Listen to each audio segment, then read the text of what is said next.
High, আমি মেহেদি হাসান। আমি একজন মোশন গ্রাফিক্স আর্টিস্ট এবং ভিএফএক্স অ্যানিমেশন আর্টিস্ট। আমি আসলে একজন 3D জেনারেলিস্ট। আমি motion graphics, animation, 3D modelling সব কিছুই করে থাকি মোটামুটি আর কি। ইন্ডাস্ট্রিতে আমি 5 বছর ধরে আছি, বিভিন্ন কাজ করে যাচ্ছি। তো আজকে আমরা মোশন গ্রাফিক্স নিয়ে মোটামুটি সবাই একটু কম বেশি জানি। চাকরির ক্ষেত্রে বিভিন্ন জায়গায় আমরা দেখতে পারি যে মোশন গ্রাফিক্স লাগবে। হ্যাঁ, আমাদের যারা এমপ্লয়ি আছে তারা আর কি আপনার বলে যে মোশন গ্রাফিক্স করতে হবে,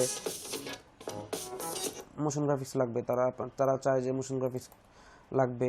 সো তখন আমরা ওগুলাও অতটা ভালোভাবে বুঝে উঠতে পারি না যে আসলে মোশন গ্রাফিক্স আমরা কি করব আর কি, আমার ক্লায়েন্ট কি ডিমান্ড করছে। তো সেক্ষেত্রে আমরা দেখতে পারি যে বিভিন্ন ধরনের মোশন গ্রাফিক্স আছে। একটি হচ্ছে 2D মোশন গ্রাফিক্স, একটি হচ্ছে 3D মোশন গ্রাফিক্স, আবার কিছু কিছু আছে আবার 2D 3D দুইটা একসাথে একত্রিত করে তৈরি করা মোশন গ্রাফিক্স। তো আসলে মোশন গ্রাফিক্স অনেক প্রকার হয়ে থাকে। মূলত হচ্ছে যে আপনি কোনো কিছুতে মোশন দিলেই সেটা হচ্ছে মোশন গ্রাফিক্স, অর্থাৎ গ্রাফিক্যাল কোনো কন্টেন্টকে মোশন দিলে সেটাই হচ্ছে মোশন গ্রাফিক্স। এটা হচ্ছে একদম সিম্পলিফাইড, এটা একটু বেশি সিম্পলিফাইড হয়ে গেল, কারণ এতটা সোজাও না। এটা এখানে আর্টিস্টিক বিষয় আছে।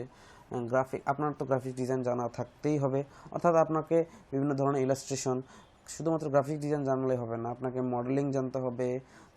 বিভিন্ন প্যারামিটারগুলো জানতে হবে, বিভিন্ন ইগুলো জানতে হবে, মডেলিং কিভাবে করতে হবে, অল্প সময়ে কিভাবে দ্রুত অ্যানিমেশন করতে পারবেন, অল্প সময়ে কিভাবে অ্যাসেট তৈরি করবেন, অনেক কিছু শেখা লাগবে। এটা আসলে বিস্তর একটি প্ল্যাটফর্ম।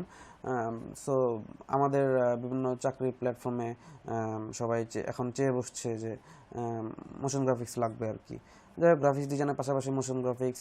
হ্যাঁ, তো আসলে আপনি একজন গ্রাফিক্স ডিজাইনার, আপনি একজন মোশন গ্রাফিক্স ডিজাইনার, আপনি একজন 3D অ্যানিমেটর। আমার মনে হয় না, আমার এখন মনে হয় যে বাংলাদেশের প্রত্যেকটা জব সেক্টরে, মানে এই এই রিলেটেড জব সেক্টরগুলোতে সবাই যে আপনার চাকরির যে বিজ্ঞাপনগুলো দেখবেন, সেগুলো দেখলে বুঝতে পারবেন যে আসলে কি চাচ্ছেন ওনারা। দুনিয়াতে এমন কিছু নাই যেটা ওনারা চায় না। Motion graphics, animation, 3D animation, after effect, আপনার প্রিমিয়ার প্রো, আপনার যা কিছু আছে দুনিয়াতে সব কিছুই আর কি আপনার ওনারা চেয়ে বসেন। যাই হোক, এটা ওনাদের ব্যাপার। কিন্তু একজন বাংলাদেশে, আমাদের যেহেতু এই দেশে অনেক আপনার কম্পিটিশন বেশি, সো আপনাকে অবশ্যই অ্যাডভান্স থাকতে হবে এবং সেই জন্য আপনাকে 2D শিখতে হবে, 2D মোশন গ্রাফিক্স শিখতে হবে, 2D অ্যানিমেশন শিখতে হবে, 3D মোশন গ্রাফিক্স শিখতে হবে।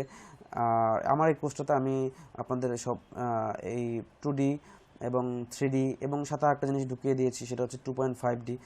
অর্থাৎ এটা আপনারা বুঝতে পারবেন যে আসলে আমরা এখানে 2D নিয়ে 3D নিয়ে আমরা এরকম লাইটিং করেছি, আমরা মডেলিং করেছি, অ্যানিমেশন করেছি, এবং আমার নিজস্ব আইডিয়া থেকে এবং আরও বিভিন্ন জায়গা থেকে, যেগুলো আর কি বিশ্বে বাইরে ফ্রিল্যান্সিংয়ে বা আমাদের অফিসগুলোতে বা আমাদের বিভিন্ন জায়গায় মোশন গ্রাফিক্স যেগুলো লাগে, হ্যাঁ, সেগুলো আমি সেভাবে এগুলো তৈরি করেছি। আপনারা এগুলো দেখতে পারবেন এবং ধীরে ধীরে আপনারা এগুলো সেগুলো শিখতে পারবেন। 2D থেকে আমরা শুরু করব, আস্তে আস্তে 2.5Dতে যাব, 2.5D থেকে আস্তে আস্তে আমরা 3Dতে যাব, 3D থেকে আস্তে আস্তে আমরা ওই মডেলিং শিখবো, সেখানে অ্যানিমেশন শিখবো এবং সাথে সাথে আমরা আপনার মোশন গ্রাফিক্স শিখবো।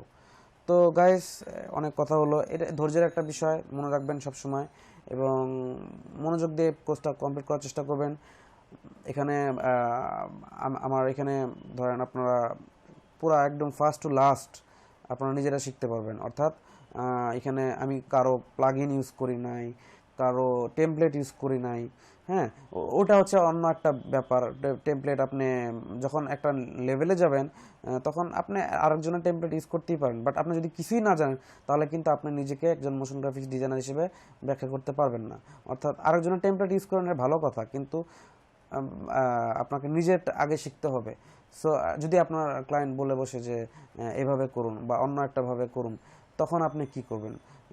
ওনার নিজের রিকোয়ারমেন্ট অনুযায়ী তখন কি করবেন? সো এই জন্য আপনার নিজের হাতে শিখতে হবে, এবং আমি এখানে যথেষ্ট চেষ্টা করেছি আপনাকে নিজের হাতে সব শেখানো। ঠিক আছে, তাহলে আমরা শুরু করি।